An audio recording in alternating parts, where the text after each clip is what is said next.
খোকা, আজ না গেলেই নয়। ওরে আজ অগস্ত যাত্রা যে, আজকে বিদেশে যেতে নেই। সুটকেসটা গোছাতে গোছাতে আমি বললুম, কেন বলো দেখি, আজ বিদেশে গেলে কি হয়? আজকের দিনে যাত্রা করে অগস্ত্যমণি আর ফিরেই আসেননি। ও অগস্ত্যমণির বউ ভারী কতল করত, তার ভয়েই এই আসি বলে তিনি পিট্টান দিয়েছিলেন। কই, শাস্ত্রে তো সে কথা লেখে না। মা, শাস্ত্রে সে কথা লিখলে অগস্ত্যমণির বউ মানহানি মামলা এনে শাস্ত্রকারকে একেবারে জব্দ করে দিতেন। কাজেই শাস্ত্রকাররা সে কথা চেপে গেছেন। না রে না, তুই বোঝ, বিন্ধ্য পাহাড় বলে কথা। থাক মা, ও গল্প আমিও জানি, তোমার কোনো ভয় নেই। মাসখানেক ভারতবর্ষের বুকে বেরিয়ে আমি আবার ঠিক ফিরেই আসবো। তোমার মতো মাকে ছেড়ে কি কোনো ছেলে ঘর ভুলে থাকতে পারে? এই নাও, একটা প্রণাম নিয়ে হাসি মুখে আমাকে আশীর্বাদ করো। সাবধানে যাস, কি থেকে কি হয়ে যাবে, কথাই শোনে না। যতীন আর আমি দুই বন্ধুতে দেশ বেড়াতে বেরিয়েছি। যতীন পড়ে ল কলেজে আর আমি মেডিকেল কলেজে।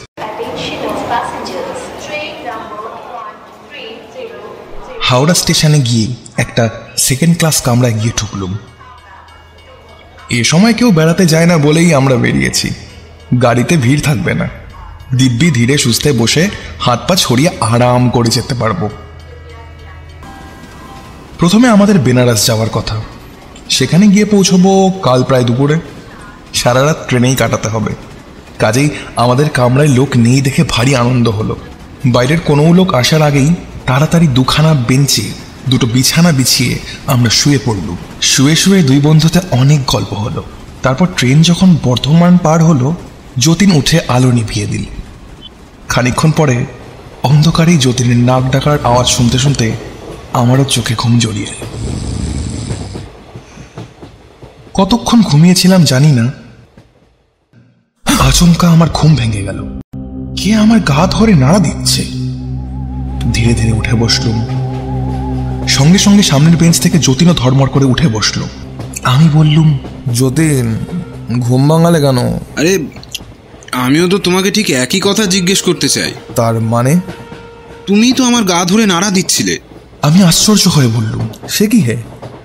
আমি তো দিব্যি আরামে ঘুমোচ্ছিলাম, তুমি তো আমায় গা নাড়া দিয়ে আমাকে ডেকে তুললে। বাহ, বেশ লোক তো হ্যাঁ, নিজেই আমাকে ধাক্কা মেরে তুলে দিলে, আবার এখন আমার ঘাড়েই দোষ চাপানো হচ্ছে। না ভাই, সত্যি বলছি, আমি এখান থেকে এক পাও নড়িনি। তোমাকে আমি ধাক্কা তো দিইনি, বরং আমাকেই তুমি ধাক্কা দিয়েছ। আমার সঙ্গে ঠাট্টা হচ্ছে বুঝি? গাড়িতে তো আর জনপ্রাণী নেই, আমাদের দুজনকে তবে ধাক্কা মারলো কে? চোট টোর আসেনি তো? শুনেই তাড়াতাড়ি উঠে দাঁড়িয়ে আমি আলো জ্বেলে দিলুম। এদিক ওদিক তাকিয়ে দেখলুম কামরায় আমরা দুজন ছাড়া আর কেউ নেই, এবং আমাদের লাগেজগুলোও একই আছে, একটাও অদৃশ্য হয়নি। নিশ্চয়ই চোর এসেছিল। ভাগ্যে আমাদের ঘুম ভেঙে গেল, তাই চুরি করবার আগেই তাকে সরে পড়তে হয়েছে। বড্ড বেঁচে যাওয়া গেছে হে। জানলাগুলো সব বন্ধ করে দাও, আর আলোগুলো নিভিয়ে কাজ নেই, জ্বালাতন। তারপর আবার দুজনেই ঘুমিয়ে পড়লুম।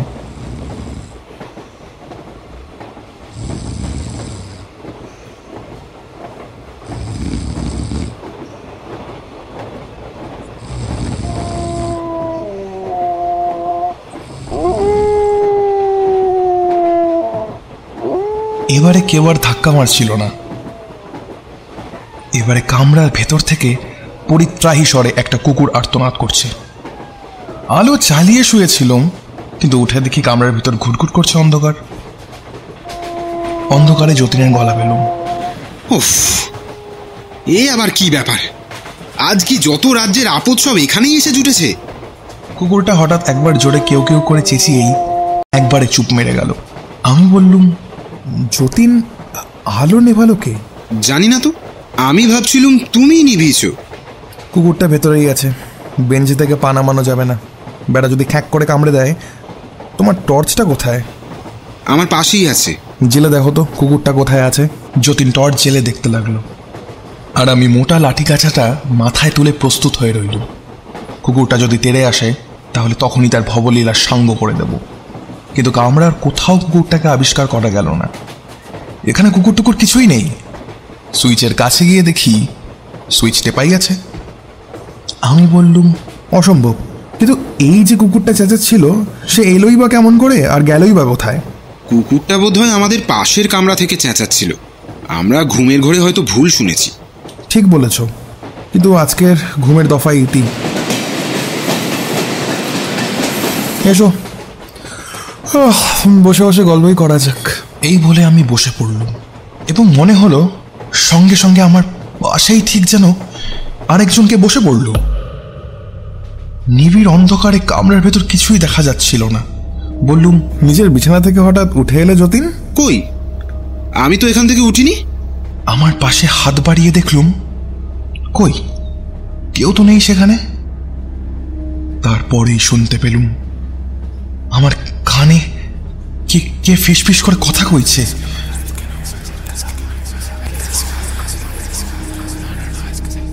মোহন, মোহন, কামরার ভেতরে কারা সব এসেছে? কে আমার সঙ্গে ফিসফিস করে কথা কইছে? ওই শোনো শোনো, কে আবার চলে যাচ্ছে। সত্যি কথা, ঘরময় কে চলে বেড়াচ্ছে। খটখট খটখট, খড়মড় খড়মড়। এই ভীষণ আওয়াজ আমি জানি। কঙ্কালকে নাড়লে ঠিক এইভাবেই অস্থি ঝংকার জেগে ওঠে। কিন্তু তখন আর আমার নড়বার শক্তি নেই। কি যেন কি জাদু মন্ত্র পড়ে আমার সমস্ত দেহকে পক্ষাঘাতগ্রস্ত করে দিয়েছে। আচম্বিতে আর এক ব্যাপার, কামরার এক কোণ থেকে কি মেয়ে গলায় কেঁদে উঠল।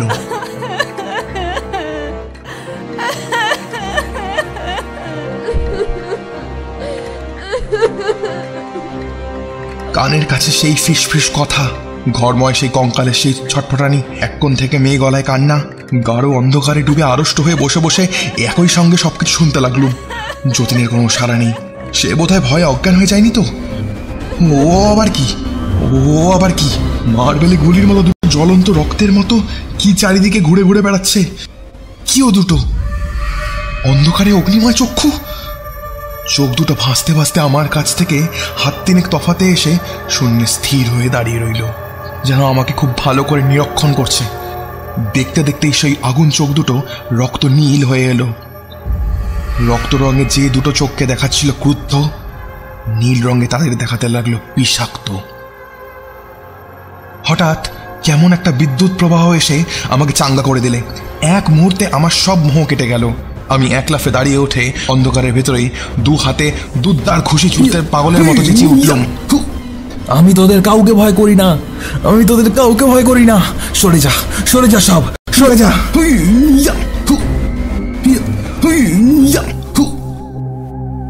তৎক্ষণাৎ কামরার ইলেকট্রিক লাইট আবার দপ করে জ্বলে উঠল। নিজের বিছানায় বসে যতীন ঠকঠক করে কাঁপছে।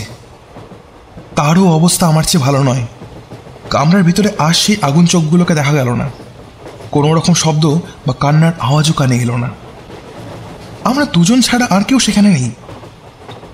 হাঁপাতে হাঁপাতে যতীনের পাশে গিয়ে বসে পড়ল। যতীন অস্ফুট স্বরে বললে, আমি কি এতক্ষণ স্বপ্ন দেখছিলাম? আমারও তাই মনে হচ্ছে। না না, স্বপ্ন নয়, ওই দেখো।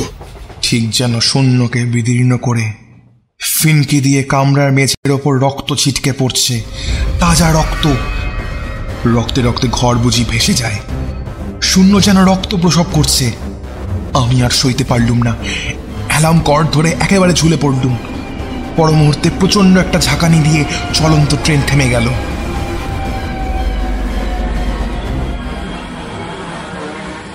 আমি আর যতীন এক এক লাফে ট্রেন থেকে বাইরে গিয়ে পড়লুম। গার্ড এসে জিজ্ঞেস করলে, তোমরা ট্রেন থামিয়েছ? হ্যাঁ। কেন? গাড়ির ভেতরে আমাদের জীবন বিপন্ন হয়েছিল। গার্ড খানিকক্ষণ অবাক হয়ে আমার মুখের দিকে তাকিয়ে রইল। তারপর বললে, বাবু, তোমার অসংলগ্ন কথার অর্থ আমি বুঝতে পারছি না। তুমি কি বলতে চাও ভালো করে বুঝিয়ে বলো। ও কামরায় ভূত আছে। কামরায় ভূত? এ একটা নতুন কথা বটে। বাঙালি বাবুদের মাথা খুব সাফ। ট্রেনের কামরাতেও তারা ভূত আবিষ্কার করে। আসল ব্যাপারটা কি তা আমরা বলতে চাই না, কিন্তু ও কামরার ভেতর যদি আর আমরা কিছুক্ষণ থাকতুম তাহলে হয় পাগল হয়ে যেতুম, না হয় মারা পড়তুম। অ্যালার্ম কর্ড টেনে আজে বাজে কথা বলে তোমরা এখন আইনকে ফাঁকি দিতে চাও? ওসব চালাকি আমার সাথে চলবে না। তোমাদের জরিমানা দিতে হবে। সাহেব, আমরা জরিমানা দিতে রাজি আছি, তবু ও কামরায় আর ঢুকতে রাজি নই। আমার মুখের কথা শেষ হতে না হতেই হঠাৎ এক কাণ্ড ঘটে গেল। কামরার ভেতর থেকে আমাদের জিনিসপত্রগুলো সবকে বাইরে নিক্ষিপ্ত হতে লাগলো। ট্রাঙ্ক, সুটকেস, ব্যাগ ও পোটলা পুটলি প্রভৃতি। ঠিক যেন কে সেগুলোকে বাইরে ছুড়ে দিচ্ছে। গার্ড চেঁচাতে লাগলো, এ এ এ পাকড়াও পাকড়াও। একদল রেল পুলিশ ও কুলি হুড়মুড় করে কামরার ভেতরে গিয়ে ঢুকলো। বলা বাহুল্য সেখানে জনপ্রাণীর আধখানা টিকি পর্যন্ত খুঁজে পাওয়া গেল না। গার্ড উত্তেজিত ভীত কণ্ঠে আমাদের বললে, বাবু ব্যাপার ঠিক বুঝতে পারছি না, ট্রেন লেট হয়ে যাচ্ছে, এখন আর বুঝবার সময়ও নেই। তবে তোমাদের কথাই সত্যি বলে মনে হচ্ছে। আপাতত তোমরা অন্য একটা কামরায় উঠে পড়ো, আমি ট্রেন চালা আবার হুকুম দেব। পাশের যে ইন্টার ক্লাসে গিয়ে আমরা উঠলাম তার মধ্যে অনেক লোক। সকলেই আমাদের কথা শুনবার জন্য ব্যগ্র। যতটা সংক্ষেপে পারা যায় তাদের কাছে আমাদের বিপদের কাহিনী বর্ণনা করলুম। একটি আধবুড়ো ভদ্রলোক, পোশাক দেখে তাকে রেল কর্মচারী বলেই চেনা গেল, আমাদের কাছে এসে বললে, মশাই, গেল বছর এই ট্রেনের এক কামরায় এক ভীষণ হত্যাকাণ্ড হয়েছিল। তার সঙ্গে এ ব্যাপারের কি সম্পর্ক? সম্পর্ক হয়তো কিছুই নেই, তবে শুনুন। রানীগঞ্জে গাড়ি থামলে পর দেখা গেল একটা সেকেন্ড ক্লাস কামরার ভিতর দুজন পুরুষ, একজন স্ত্রীলোক, একটি শিশু আর একটা কুকুরের মৃতদেহ রক্তের মধ্যে প্রায় ডুবে আছে।